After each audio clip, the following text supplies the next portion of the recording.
Hello, YouTubers. Hello, subscribers. I hope you're having a lovely evening. I thought I would come back on here and grace you guys with one more lovely video. How about that? So, I'm going to move on. Don't forget to hit subscribe, like, and share. I'm going to move on from the empowerment moment. I'm still not happy about that. I think it's the stupidest thing I've ever heard coming from that side of the pond, because I believe that she gets to get these awards and all these accolades because of who she married, and that's it. Because Meghan isn't doing any work. If she was doing work, then she wouldn't spend an hour a week on Archie well. How the hell are you going to spend 1 hour a week at work or whatever on that and expect any results? But once again, she's getting an award. It's interesting. So anyway, I started deep diving again into Tom Bower's book. And I was at the part where Harry and Meghan is meeting Harry's friends for the first time. Okay? Skip.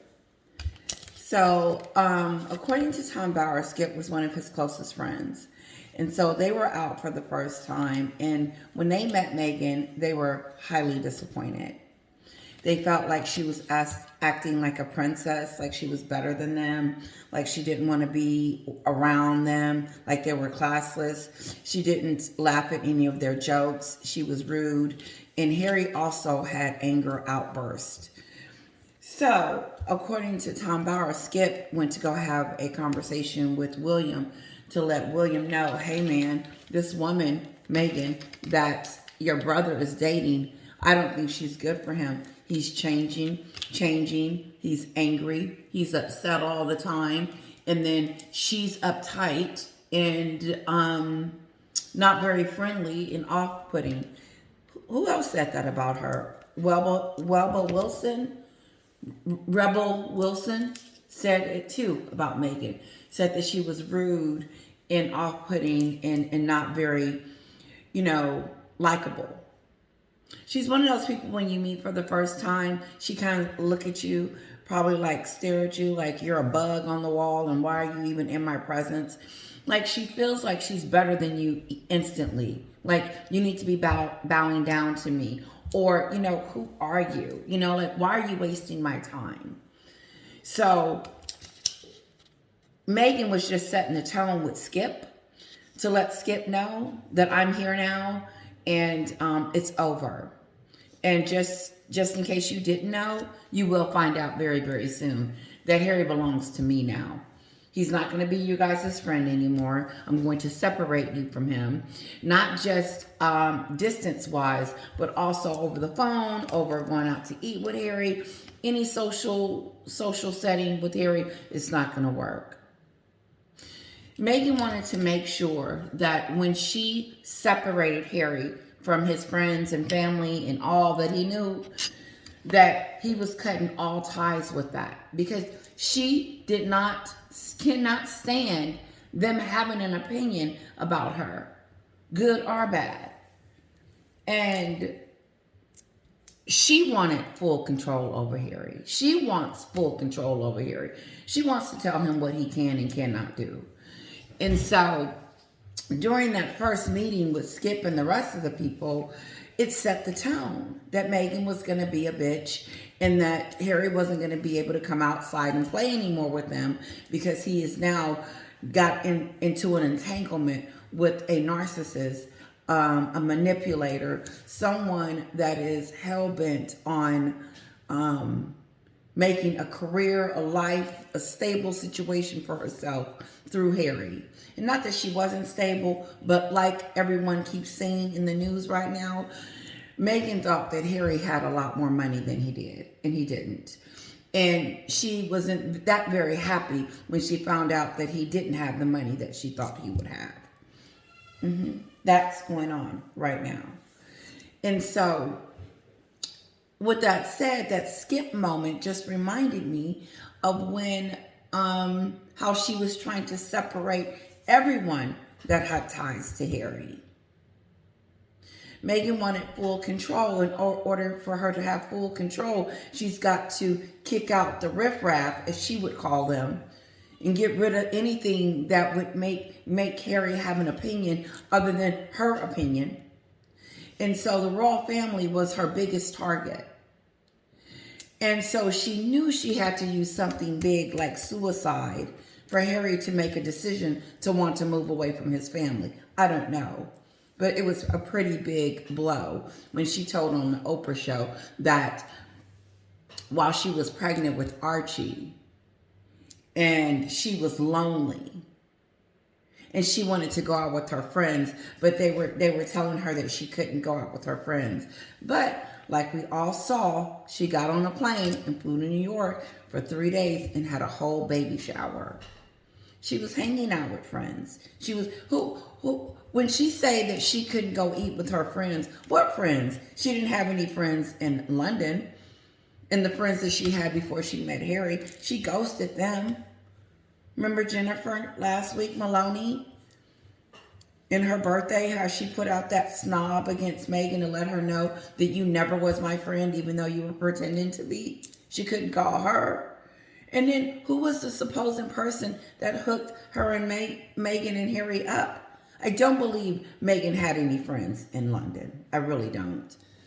And since the palace allowed her to go to New York and have this big lavish baby shower, that she felt it was okay since her friends paid for it, whatever the case may be. Maybe they got tired of her whining and crying about being a princess.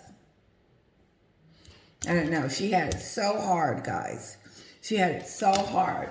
And then during that time when she went out with Skip and them and was being a bitch,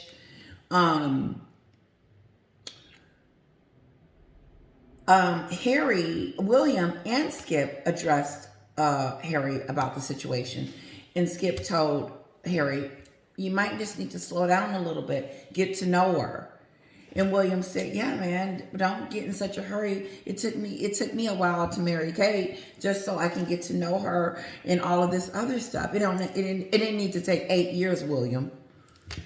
But luckily, William, she was waiting on you when she came out, because I wouldn't have. You have 3 years and I'm out. And that's if we make it. Because after the 3 year, or not even 3 years, that's when I was younger.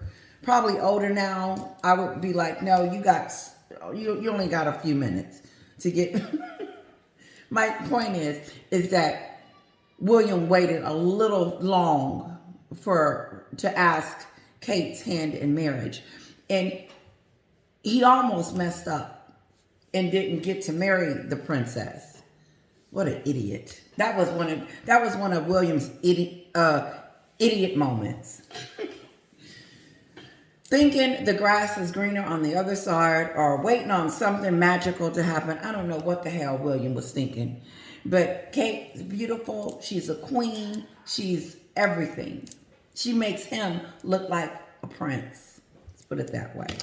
And she's everything Meghan will never be. And Meghan wished she was. Meghan tries to portray herself as being this humanitarian, nice person, a great friend, just all this greatness about herself. And everybody else that are around her made her the way she is, suicidal, all this other stuff. Like it was everybody else's fault. But never takes responsibility for her own things that happen in her own life that she has control over. And when you start blaming and pointing the fingers at other people, again, you never take responsibility for yourself. So you're always going to stay in the dark and always be in a situation where you're always right and never anything can be corrected because no one can tell you, don't do this. She has a lot of yes people around her because anytime you turn on the TV and then you see, oh, Meghan wants to wear a tiara, she's demanding an apology, she wants to be on the balcony, Archie's name needs to be mentioned, the royal family owes her an apology, they are racist against her, they made her suicidal, Kate made her cry, all this stuff, but she's a humanitarian. And nobody said this stuff. Meghan decided to come out on her own and spread these rumors. And now all of a sudden she's trying to bring her reputation back up to some type of status out of empty, because she's empty inside. So she's trying to get it out of the empty status. And by doing that, she's trying to buy these awards. Are these people that are saying that she's an award person to be given to is a falseness. It's a falsehood, because it's not true. I don't see what she does. I see the negativity. I see the meanness. I see how I would never want to be her friend and never want to associate myself with her. She's a bully.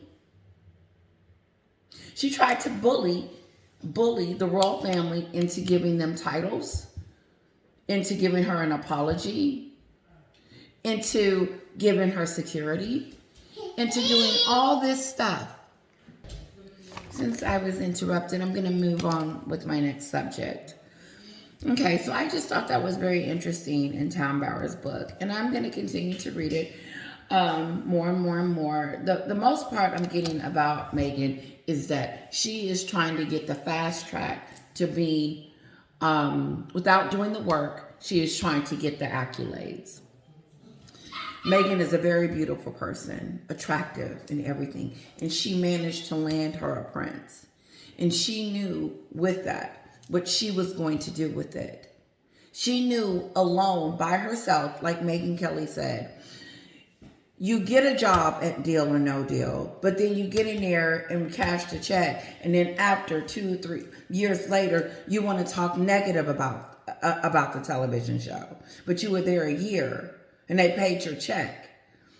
And that whole year, even though you felt degraded, or you thought you did, or you just made it up along the way, is insulting. It's insulting to your co-workers that were there, that were doing the work, and didn't feel like feel like you did. It was an insult. It was an insult. I think it was. Because if I was working on the show with Meghan and she had said something nasty about the show, I would have been saying to myself, like the other ladies that came out, who are you? Who are you to judge, our jobs and what we need to do to make a living and stuff like that? And then you were doing it. And all of a sudden you become a princess and it's beneath you. You're better than that now. Now that you done married a prince. Now you want to be president of the United States, and it will be a cold day in hell when that happens. No matter how many awards she gets, no matter how many Republicans or Democrats that she thinks she can become friends with, she will not have the public. She will not have our votes. And I don't care what side of the fence she decides to be on, Republican or Democrat. I don't know right now what side Meghan is on. But whatever side, I guarantee you that I will be one of those persons that would be speaking out against her as to why she shouldn't become president. Because she's a manipulator, because she's a bully, and because she doesn't know how to treat people. And she's not an empowerment. She's not an influencer.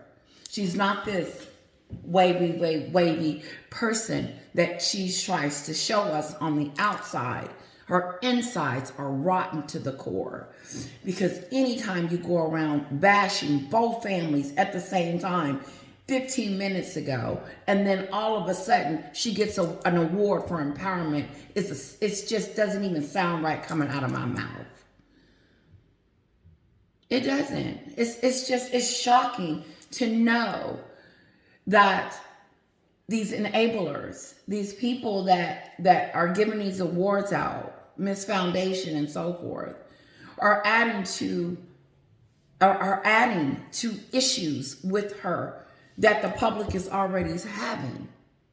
And I say public because the British people have a problem, because Meghan has said that they were racist and has never walked that back. And now it's time for her and Harry to go over there to the coronation, which they have not let the king know yet. And the talk now is, oh my God, are they going to be booed? Are they going to behave? Are they going to be mistreated? Are they, going to get a warm reception? No, they're not going to get a warm reception. Not by the royals and not by the British people. Watched my video a couple of months ago. I basically said that they need to go over there and get their spanking because they did some really nasty things to the family.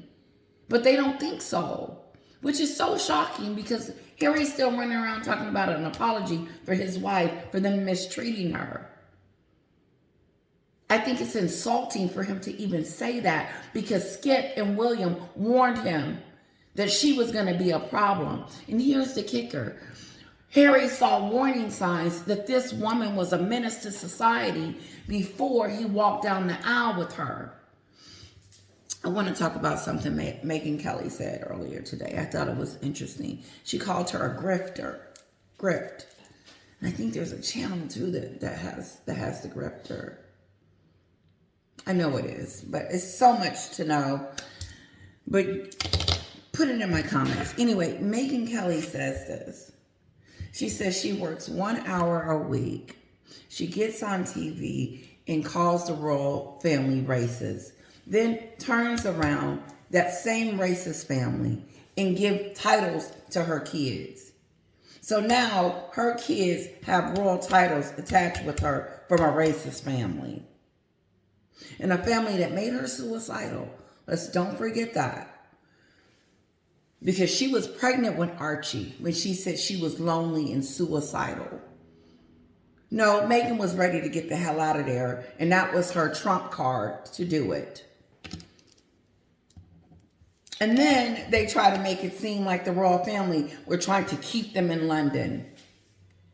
They were trying to figure out why you were trying to lead the family, because in the beginning, you were talking about how you were ready to hit the ground running and be a part of the royal family in the institution. You were hanging on Harry's arm for dear life, like he was going to get up and start running. And then you weren't going to have a chance to do what you're doing today. She pimped him into marrying her. Harry, if you don't tell everybody we're dating, I'm going to quit you. The whole time they were dating, and even now, Harry's been scared that she's going to leave him, because the only time that you're afraid if someone's going to leave you is when they start telling you that they are. That's how I know he felt that for real, and kept saying, if I don't do this, Dad, I'm going to lose her. I'm going to lose Meghan if she doesn't do this, if I don't do this. I'm going to lose her if you don't apologize to her. I'm going to lose her if you don't give her a tiara. I'm going to lose her if she's not on the balcony, if you don't say Archie's name. We're part of this family too. When did you and Meghan become a part of this family? After you said all these things on the Gayle and Oprah show. Oh, okay. It's just... It's shocking. It's just another shock.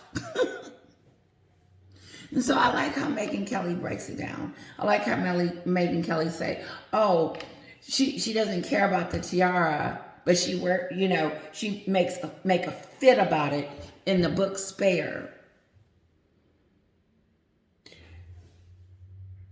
She talks about how the wedding was a spectacle, but it was 30 million pounds. With a dress almost worth the same amount of money that she's only going to wear once. $100,000 dress, the same amount that her sister is suing her for. Meghan cares more about a dress, money, things, popularity, be powerful, being up here. She wants to be up there, okay?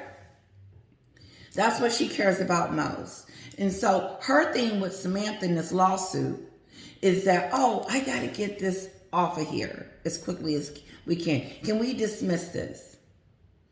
Not to take responsibility, but let's just dismiss it. Okay. Yep. Last thing, and then I'll let you guys go.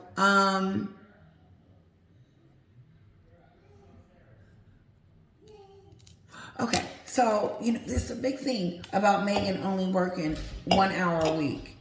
It's frowned upon here. And I think it's frowned upon too, and this is my reason. Because if you're going to work an hour a week on archetypes, but you're going to get all these awards for empowerment, what the hell? What the hell? How can anything get done 1 hour a week? I spend more time sweeping the floor than she does at Archie-Well.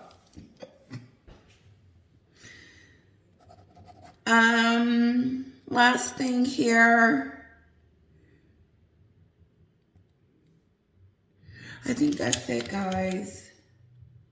Fergie made a statement that Harry and Meghan have to make a decision. Either they're in or they're out. I'm assuming that came from her book. What that tells me is that Meghan and Harry always wanted to be in between. They never wanted to be, they always wanted to be, stay a royal. Meghan wanted both. She wanted to live in America, in Montecito, and be a celebrity.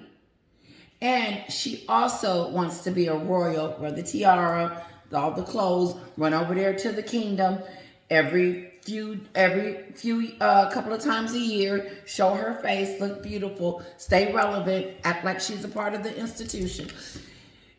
They put you in the fold. They put you in the institution. You had it all. But then you got over there and it crumbled. And you wreaked havoc.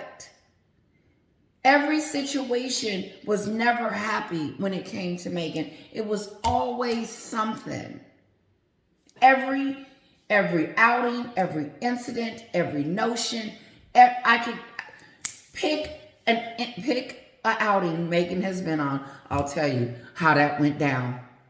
It was a negative after that. Even when Meghan goes to the tennis match with her sister-in-law, Catherine, even that didn't go well.